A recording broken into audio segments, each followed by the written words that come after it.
Les mots de reprise ou les substituts du nom. Dans le texte qui suit, repère les substituts et reprises du nom et précise leur nature. Jason est un enfant pas tout à fait comme les autres. Jason utilise rarement ses dons. Bon, on a un texte qui parle d'un certain Jason et on doit donc repérer les substituts et reprises du nom. Bah oui, par exemple, d'autres manières de parler de Jason sans dire tout le temps Jason. Bon, allez, c'est parti. Première phrase. Jason est un enfant pas tout à fait comme les autres. Ce garçon a en effet 2 pouvoirs magiques. Il a le pouvoir de transformer les objets en bonbons et celui de faire parler les peluches. Oh bah dis donc. Alors, on appelle substitut ou mot de reprise tout mot qui peut en remplacer un autre. Ah oui, je vois, c'est pour éviter les répétitions, pas dire tout le temps la même chose. Alors, Jason est un enfant pas tout à fait comme les autres, d'accord? Ce garçon a en effet de pouvoirs magiques. Ben voilà, ce garçon, c'est une autre manière de parler de Jason sans avoir à redire Jason. Donc, ce garçon, c'est un substitut ou reprise de mots.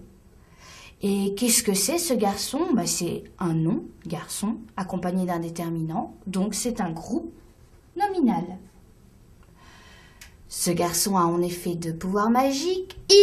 Ah ben voilà, il. On peut aussi remplacer par il quand on ne veut pas dire tout le temps Jason ou un prénom. Et il, qu'est-ce que c'est? C'est le pronom personnel. Pronom pers. De la 3e personne. Il a le pouvoir de transformer les objets en bonbons. Et celui, tiens, celui, c'est une autre manière de dire le pouvoir. Parce que sinon, on aurait 3 fois pouvoir, 2 pouvoirs magiques, il a le pouvoir de transformer et le pouvoir de faire parler les peluches. C'est un peu répétitif. Alors qu'en disant celui, c'est un substitut qui permet d'éviter la répétition. Et celui, qu'est-ce que c'est? Eh bien, quand on dit celui, on désigne, on montre, c'est un pronom démonstratif. Démonstre. Et celui de faire parler les peluches. Voyons la suite. Jason utilise rarement ses dons. L'un est surtout utile en cas de petite faim ou quand il s'apprête à fêter un anniversaire, et l'autre pour aider un petit enfant qui doit se séparer de sa maman. Jason utilise rarement ses dons. Ses dons, c'est une autre manière de parler de ses pouvoirs magiques. Je peux même dire que c'est un synonyme, c'est-à-dire un mot qui a un sens très voisin, mais qui n'est pas exactement le même mot. Alors, ses dons, c'est un substitut, une reprise de mot, et au niveau de la nature, don est un nom, c'est un déterminant, donc c'est un groupe nominal. L'un est surtout utile en cas de petite faim. Alors l'un reprend justement l'un des dons ou l'un des pouvoirs magiques. On a l'un et on a même l'autre.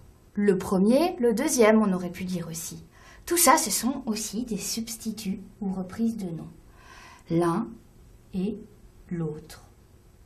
Alors, ce sont ici, au niveau de la nature, des pronoms indéfinis, parce que un, autre, on ne précise pas, c'est pronom indéfini, que je vais appeler PI, ici. L'un est surtout utile en cas de petite faim ou quand il... voilà, on retrouve notre pronom personnel qui sert à désigner Jason, qui est donc PP, pronom personnel de la 3e personne, une autre manière de parler de Jason. Oh, justement, voilà un enfant qui pleure. Ouah,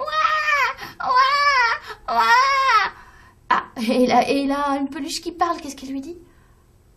Allez, pleure pas, elle va revenir ta mère. D'ailleurs, quand la sienne est absente, il a de grandes conversations avec ses peluches.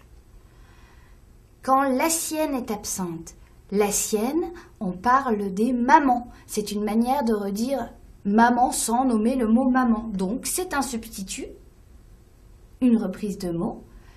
Et cette fois, la sienne, c'est un pronom, mais possessif.